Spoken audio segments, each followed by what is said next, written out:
And we continue at 1:06 in the afternoon, the John Phillips Show.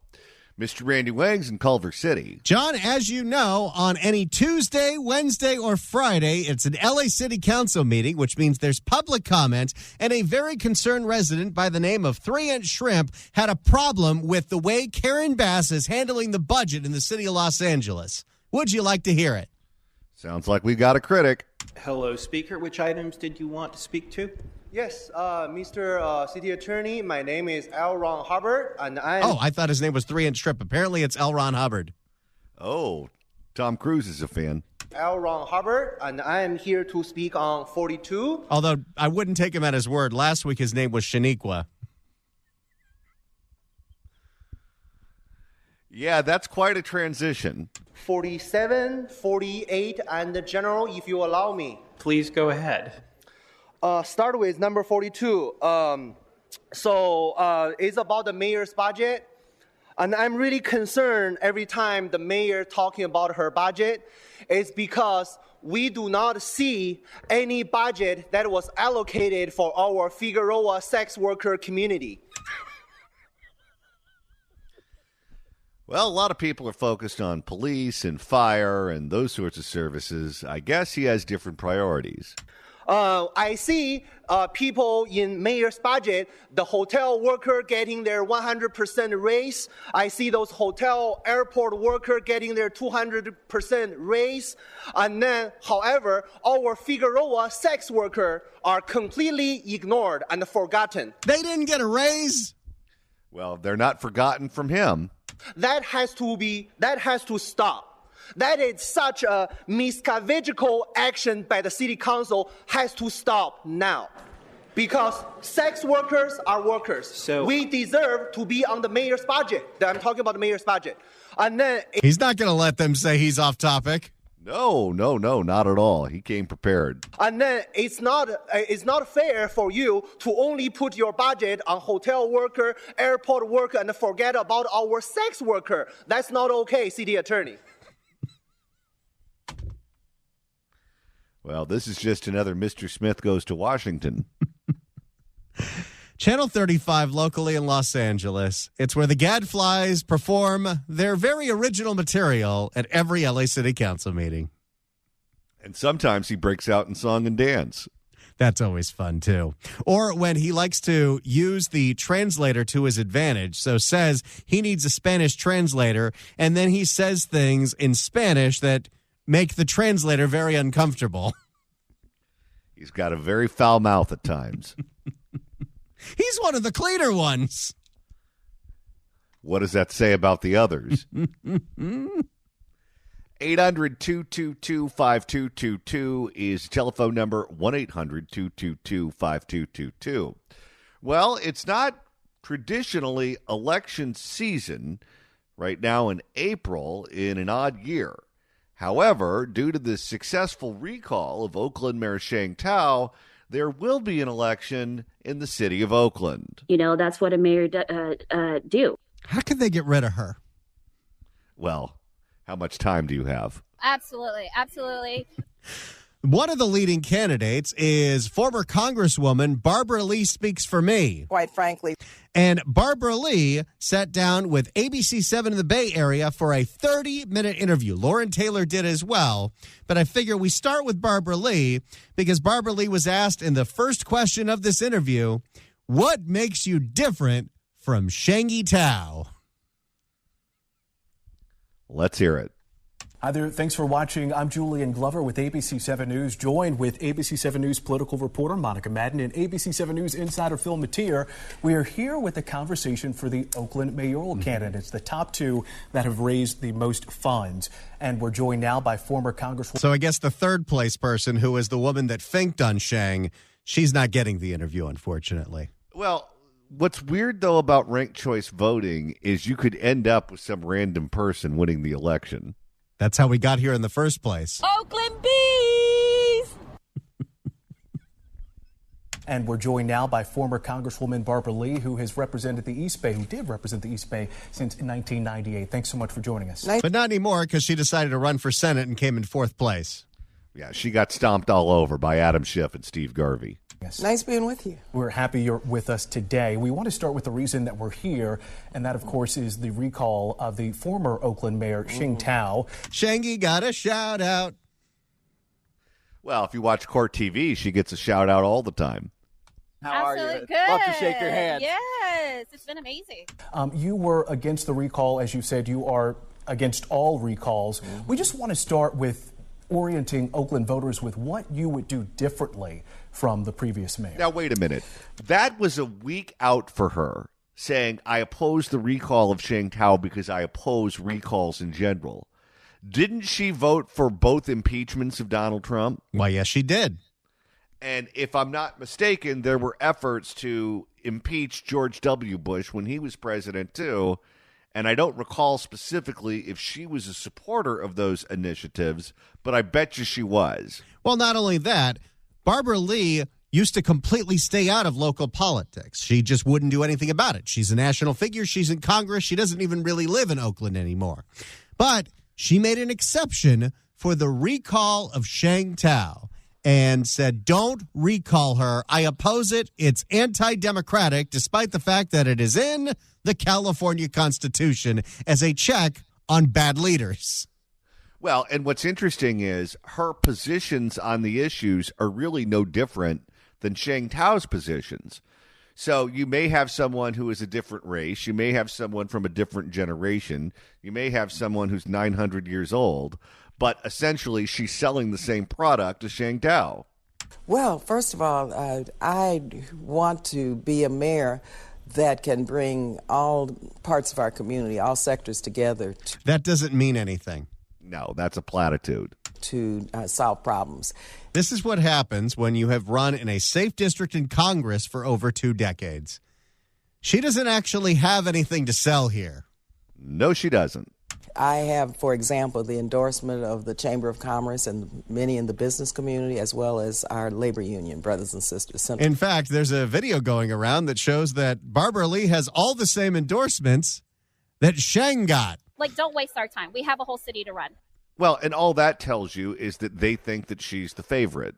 If you think she's going to win, you don't want to be on her wrong side because she can punish you. That was one of Sheng Tao's calling cards. She was extremely vindictive. If you ever crossed her and she lived to tell about it, she would make sure that she used the power that she had as mayor of Oakland to ruin your life. And that's the same way people feel about Barbara Lee. Brothers and sisters, Central Labor Council. I have the endorsement of people who were involved in the recall and against the recall. And that's important because to have landlords and tenants... Everybody love me. I'm Barbara Lee. I don't know about everyone. We just had an election for Senate. Wasn't the question, how would you do the job differently than Sheng? And so far, she hasn't said a word about that? No, she's talking about the political coalition that has backed her. 5 of the city council members have endorsed me, so virtually all of the council members. Well, there's 8, so that not virtually all of them. A majority. 7 former mayors and city administrators. That sends a signal, I think, that I can negotiate and bring people together. So that's twice now she said, my job is I can bring people together by bringing people together. What does that tell you, by the way? If all of the people who have run Oakland collectively believe that Barbara Lee is best to be the next mayor, and we all can acknowledge that that city has been run into the ground, what kind of endorsement is that? Well, and some people want to make the argument, well, she has connections in Congress. She could bring money here. She brought so much money to Alameda County. Seneca Scott, who we have on this show regularly, did the digging. And you know what? Barbara Lee was one of the most ineffective people at bringing money back for her district. Well, and let's just assume that she was working on that the entire time she was in Congress. What are the results? Use the same criteria to judge her performance in Congress that you use to judge the performance of these various homeless groups. Is the number of people living on the street going up or down? That's all you should care about. What's the condition of the city of Oakland? If she has represented Oakland since the 1990s in Congress, and she knows how to make it rain, and she knows how to bring back the pork, Shouldn't that city be the people's paradise? Who have to come together to solve the problems in Oakland. I got to bring the people who know how to come together. Well, thanks for clearing that up. And I think that's a big distinction between myself and other candidates. And I have a history of doing that. And I've had to fight for Oakland my entire tenure in Congress, and prior to that in the... She already sounds nervous, and we're literally a minute 45 into the interview. Well, and she sounds tired, too. How long has this woman been in politics? Very long time. She's almost 80 years of age. Prior to that in the California legislature. So I'm a negotiator to try to get problems solved, to bring people together, to stop... That's 3, bring people together. When you have nothing to run on, I guess you rely on those platitudes. To stop all the divisiveness and the bigotry, the backbiting, which is taking place in a lot of ways. Was she going to say the bigoting? Bigamy, I thought. That's down in Los Angeles. That's Curran Price. That's true. Bigotry, the backbiting, which is taking place in a lot of ways. But also, I'm a fighter for Oakland's fair share of what we deserve. Did you get any semblance in that 2 minutes of any answer as to how she would govern the city differently than former Mayor Sheng Tao? No, and let me tell you this, too. Longtime members of Congress make for horrible executives. Just think about the list of people who've been in Congress forever. Either they get redistricted out, they get bored, someone behind them wants the job, and they want to make sure that that person is anointed as the next member of Congress or the next U.S. Senator, or whatever the case may be. And think about how those people have performed as executives. Barbara Lee's old boss, Ron Dellums, went from being the congressman from Oakland to being the mayor of Oakland. He lasted exactly 1 term, and they ran him out of town. Bob Filner, the congressman from San Diego, Grabby Hands Bob, was in Congress for decades, decided to go back to San Diego, become the mayor, and I don't even think he lasted a full term. I think he was kicked out of office. He was forced to resign, and there was a special election, and that's how they replaced him, because apparently he was sexually harassing anything with a dress down in San Diego. Neil Abercrombie, longtime member of Congress. He's the guy on C-SPAN that has the long gray ponytail. He was always on giving speeches, and they aired it in the middle of the night. He became governor of Hawaii. He lasted exactly 1 term. Frank Murkowski, the longtime senator of Alaska. He became governor of Alaska, and his worthless daughter replaced him as the senator from Alaska. 1 term, and he was gone. It's a completely different skill set. If you're in Congress, you have to build coalitions that vary based on whatever subject it is that you're debating and you are crafting legislation on. If you are a leader of a city, you have to solve problems. You have to make sure that you do something about crime, about homelessness, about your city's budget. If your budget's upside down, you have to negotiate contracts with unions. You have to negotiate contracts for the purchase and sale of property. Sometimes you have natural disasters like fires or floods or earthquakes, and your infrastructure is destroyed, and you're the one that's in charge of rebuilding it so people can go back to their normal lives, as we see right now in Los Angeles with the fires. If you don't know what you're doing, you could end up with a real problem on your hands. Those are the issues that the mayor has to deal with. And above all else, what a mayor needs to have in terms of their skill set is competence. You need to competently be able to run the nuts and bolts of a city. Make sure the trash gets picked up. Make sure the sewers work. Make sure there's enough parking for people. Make sure the potholes get filled. Make sure the traffic keeps moving. Those sorts of things. You need someone who is a manager. You are the chief executive of a large city with a budget that is millions and millions of dollars. And if you're a member of Congress, you can give long-winded speeches. You can have a lot of ideological positions that you've taken where you're on the losing side of a lot of votes, but you're not responsible for running anything but your mouth. And that's the job that Barbara Lee has had. if she were to become the next mayor of Oakland, I don't see how she'd be any different than Sheng Tao. Maybe she'd be less corrupt, which isn't hard to do. But is there anyone out there who honestly thinks that this woman has the answers that Oakland needs? I also don't know necessarily that she'd be less corrupt. She's taken over $50,000 from the Dong family going back to 2008. That's right. She has many of the same benefactors as Sheng Tao. So she may look different than Sheng Tao. She may sound different from Sheng Tao. But in terms of her positions on the issues and the competence that she's demonstrated, I don't see how she would lead that city in any different direction. Quite frankly. If you'd like to email the show, you can do so at johnnydon'tlikeshow@gmail.com.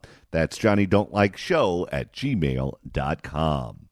And Randy, if you missed the first hour and you want to go back and find out what you missed out on, that's easy to do. All you got to do is search for The John Phillips Show wherever you get your podcasts, whether that's the Apple Podcast app, Quite frankly. or the iHeart app, Quite frankly. or the Spotify app. Quite frankly. You can find The John Phillips Show pretty much anywhere that you find your podcasts. Quite frankly. And coming up in short order, we're going on the road to Long Beach. We're coming back to Long Beach. One of our favorite live events we've ever done was we went to Gladstone's in Long Beach in November, and we're coming back this April. Johnny and I are going to be celebrating the 20th anniversary of Gladstone's Long Beach and the 50th anniversary of the Long Beach Grand Prix. Join us Friday, April 11th from noon to 3 for Fan Free Friday. We're going to be broadcasting live from that beautiful patio right on the Rainbow Harbor in Long Beach. It's gorgeous out there. The view is amazing. The food is incredible. And oh, those drinks. It's a great place. Gladstone's Long Beach is a great location for a date night, delicious get-together with friends, a sunset cocktail, family meals, and celebrations. Gladstone's Long Beach, located directly across from the Pike Shopping Center. Make a reservation and join us next Friday from noon to 3. And be on the lookout for Gladstone San Diego at Seaport Village this fall. In the meantime, what do you say we make a couple of listeners very happy? Here we go. 790 KABC welcomes Gilby Clark at the Canyon in Agora Hills on April 19th. Tickets are on sale now at AXS.com, but right now, call in number 9 at 1-888-795-2222. Gets a pair of tickets to the show. Tickets furnished by the Canyon, where music meets the soul. Good luck dialing. Right now, we're going through the sound of former Congresswoman and candidate for mayor in the city of Oakland, Barbara Lee, with KGO-TV. Let's hear what Barbara Lee Speaks for Me has to say about public safety.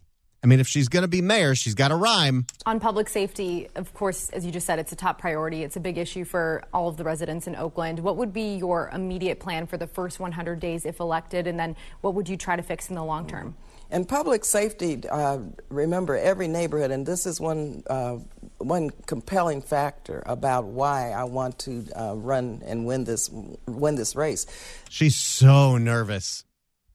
And by the way, her position on crime and punishment is no different from Sheng's. Oh, I'd argue it's worse. I heard from everyone in the city, from Deep East Oakland to Rock Ridge, North Oakland, public safety's top concern. Okay. The voters passed with a... Was that a surprise to you? Yeah, if it's a surprise to you, then you don't read the papers. Does she know the In-N-Out Burger closed? Along with everything else on the Hagen Burger. Okay. The voters passed with a broad coalition. In fact, a large part of that coalition supports me for mayor, to pass Measure NN. We passed that in November.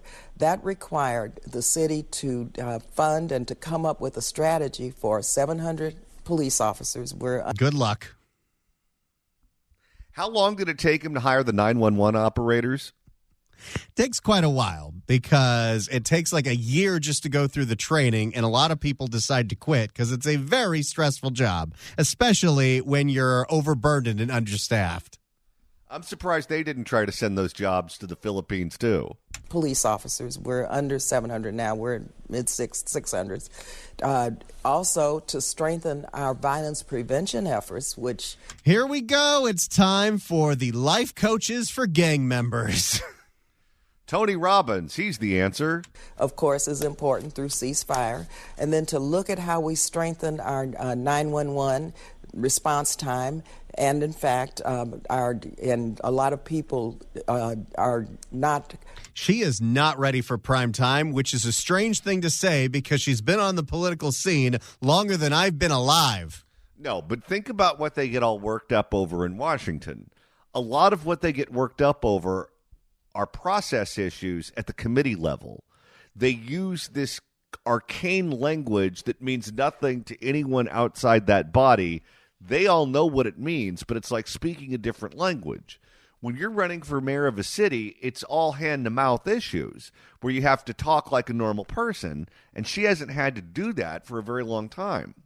Quite sure that macro works. I believe we need to strengthen macro, which is mental health intervention.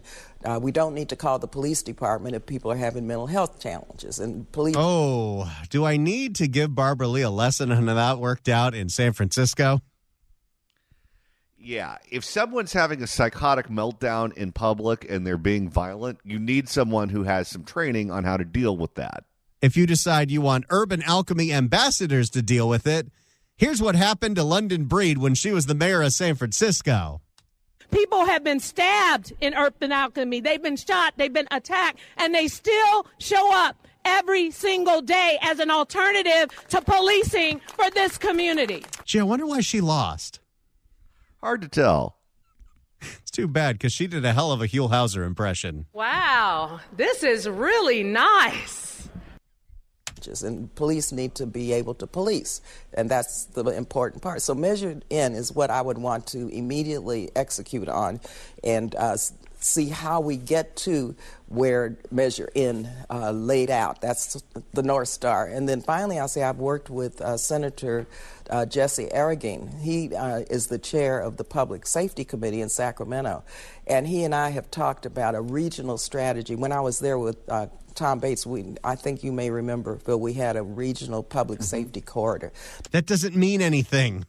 No, it doesn't. Because so much of what we do on public safety and the success of it will be working with our regional partners. So I would immediately strengthen what Supervisor Nate Miley and Chair Jesse Arreguín has started. She's so nervous. Well, because she's talking about subjects that she hasn't had to deal with for decades. Now, of course, one of the pressing issues that's quite a controversy right now in Oakland is whether to revise the pursuit policy. Even Gavin Newsom has called out the city of Oakland and said he's going to get the CHP out of there if Oakland and the police commission doesn't reverse this policy where if it's a nonviolent crime like crashing a Kia into a Chevron, the police, even if they arrive on the scene on time, cannot pursue the suspects. Yes, because if you broke the law in one Northern California city and the cops are chasing you, if you want to avoid the cops catching you, all you have to do is keep driving into the city of Oakland and then you're home free. It's like when Roman Polanski went to France. There's nothing they can do. You know, it's public safety, for years and years, public safety, everybody thought police. That was it, police. And incarceration debates. And what the latest one was Oakland's chase policy, for example, or pursuit policy. What do you think of that pursuit policy, and would you change it, like the governor has asked? Well, the mayor has no authority over changing it, but I certainly would. Okay, that's one way of ducking the question. You're asking the wrong person. Yes, technically, the police commission is the one that makes those changes, but who appoints the people to the police commission? Hopefully not her. Well, the mayor has no authority over changing it, but I certainly would weigh in and talk about what I believe need to happen. I believe the police chief is the authority for changing the policy. Now, I know they're looking at it now, the police commission. Now, a couple of things. I think that we need to moderate this policy. We need to come to some kind of framework that allows for people who are coming into Oakland to commit crimes know they can't do that because they will be arrested. Is that mostly just messaging? Pardon? Is that just a change in messaging for the most part? No, not a change in messaging. I think that we need to have... She's walking a tight line to not want to actually take a position on this. Well, she doesn't want anyone arrested because if you arrest people, then you have to put them in prison. And what Barbara Lee wants to do is like what many in Sacramento, including the people she referenced in the previous clip, want to do, and that is to empty out the prisons. But if you keep arresting people, you keep putting people in the pipeline. So one of the reasons that they don't pursue suspects is because if you don't pursue them, you can't catch them. If you don't catch them, you can't throw them in jail. So it's a way for her to get what she wants without having to openly say, I want to just empty all the prisons. No, not a change in messaging. I think that we need to have moderate the policy, to be able to come up with some kind of an appropriate policy, because we do know that police chases kill people. They hurt people, and in communities of color disproportionately. And so we need to... It's a weird thing to add to it. Yeah. She found a way to racialize the subject.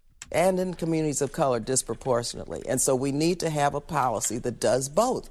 And I believe that we can do that. And so I'm not for keeping the policy as is, but I would, as mayor, indicate what I think would work to the police chief. Why wouldn't you just say what that you think that is now, when you're on a forum talking about how you want this job? Yeah, that was really a non-answer. And what do you think could work? Oh, see, they followed up. Well, that would be up to the input from the police chief as a public safety official. But I think that... This is something she won't take a stand on? Tell us how you weigh in, one side or another? She figures she's been on the ballot more times than anyone else. She has the highest name ID. She has all the endorsements. She's going to hope and pray that all of those advantages pushes her over the finish line, so she doesn't have to take a position on any of these subjects, because her honest position is probably with the ban on police chases. She doesn't want more cops. She doesn't want more arrests. She doesn't want to crack down on crime. But she knows enough to know that she can't say that publicly, because the people of California just voted for Prop 36. They just voted to recall Sheng Tao. They just voted to recall Pamela Price because they were too soft on crime. She can read the tea leaves. She just doesn't want to have to get boxed in to a position that she doesn't fundamentally believe in. But I think that whatever they come up with has to allow the police to be able to do their job, so that people know that they're doing their job and not coming in to commit crimes. And I would leave it up to the experts to determine that, but I certainly think it needs to be revised a bit. This is somebody who does not understand what an executive position is, which is making decisions, sometimes tough decisions, sometimes unpopular decisions. Nope, she sounded like a legislator, and that's part of the reason why legislators make for awful executives. You listening, Los Angeles? No! If you'd like to email the show, you can do so at johnnydon'tlikeshow@gmail.com. That's johnnydon'tlikeshow@gmail.com. And Randy, you're monitoring the mailbag. Dee writes in at johnnydon'tlikeshow@gmail.com on Barbara Lee Speaks for Me. Quite frankly, she's like Obama and Harris rolled into one. She can, quote, bring people together and can't answer a single question. Shoot, she should just be the Democratic nominee for 2028. Lots of word salads. You could run them together and call it the Soup Plantation. Sizzler, Hometown Buffet, whatever you want. I think Hometown Buffet went out of business. Yeah, I think they were a COVID casualty. Where you had everyone touching the same spoon handles over at the trough. Barbara Ferrer wasn't a fan. Yeah. No, she wasn't. Right now, we're going through the sound of Barbara Lee Speaks for Me with ABC7 in the Bay Area. Let's hear what she had to say when she was asked about criticism of her campaign coming from her opponent, Lauren Taylor, mostly the fact that she's 8,000 years old. There is an ad going out right now by Lauren Taylor, one of your competitors, where he calls you a blast from the past. What do you make of him? Such harsh words. Oh, she doesn't like that. What do you make of him seeming to bring your age into the equation? Obviously, this is on the backdrop of former President Joe Biden being pushed out of the 2024 presidential race because of his age and questions about his ability to be able to get the job done. Well, first of all, I don't talk about people's personal issues. I think that's my age is relevant when you're trying to do a very tough job. Yeah, you're not crossing any kind of ethical line, if you're talking about someone's senility or being demented. Well, first of all, I don't talk about people's personal issues. I think that's, my age is my personal issue, which is fine. Everybody knows how old I am, and I'm proud of the fact, flash from the past. My past has been pretty amazing. Did you forget where you were going with this? Yes, you did. In terms of what I've been able to deliver for Oakland and its residents and the 12th Congressional District, in terms of the billions of dollars, in terms of really being able... Yeah, Seneca Scott did the receipts. You've brought back less for Alameda County and Oakland than almost every other member of Congress. You know what? I honestly don't even think her age would be that big of an issue had we not just gone through Grampy Joe talking to a dead congresswoman. To use my experience to not only... Experience? You have no experience in an executive job, running a city, running a county, doing anything with local politics. You were in the Assembly a billion years ago, and you've been in Congress for 24 years. To use my experience to not only negotiate, but to be a fighter for Oakland. And also... She's going to bring people together. Oh, yeah, she knows how to do that well. And also experience matters, and it's very important that Oakland have a mayor who can pick up the phone and call businesses, philanthropy, members of Congress. Oh, boy, she's getting a little Jerry Brown groan going on. Yeah, I think she's sundowning. Philanthropy. It's time for bed. Philanthropy. Members of Congress, elected officials from around the country, and also one who can help. You going to call Gavin for a bailout like Karen did? Well, when Shane called him, he made her pick up trash along the side of the road. That is actually where this drop comes from. Feces everywhere, no compassion. With the port, this is an international city, and I know the world in which we live. I brought millions of dollars into the port to create economic opportunity and good-paying jobs. So I think wisdom matters, and I'm really proud of being a flash from the past because I hope my past is informative for people who don't know what I've done. I hope they will look and check my record and say that, oh, yeah, that's an indicator of what she will do here. Isn't this a time where you would tell us the things that you've done? Well, here's all you need to know about her past. She ran for U.S. Senate this last cycle as a longtime member of Congress from the California delegation, and nobody knew who she was. Nobody. How is it that you can sit in Congress that long and be totally anonymous? And that's what happened. She couldn't raise the money to be competitive with Katie Porter or Adam Schiff or even Steve Garvey, who made it to the November ballot. She didn't. Her only play for winning that U.S. Senate seat was if Gavin Newsom appointed her to it, and he didn't. The moment he passed on her and appointed LaFonza Butler instead of Barbara Lee, she was done. But what does that say about you and your record that you can be around that long and nobody knows who you are? For Oakland. And when you look finally at core services, every day I run into people who thank me here in Oakland for getting them $150,000 from Social Security, $80,000 from SSI, for this, for that. Every day, core service. What is she talking about? Constituent services, I guess. Core services, constituent services are important, and I bring that to the table. So somebody wasn't getting their check, and you as a member of Congress got them their check. Great, that's that job. And people are going to decide who they want to vote for. But these little subtle hits about personal issues, I could do that. It's a very legitimate issue. She's acting like he's talking about one of her kids or something. Personal issues, I could do that also, but I'm not doing that. And, we have to kind of evaluate people based. When she loses, maybe she'll go on Pamela Price's podcast and they can both get getting even to do.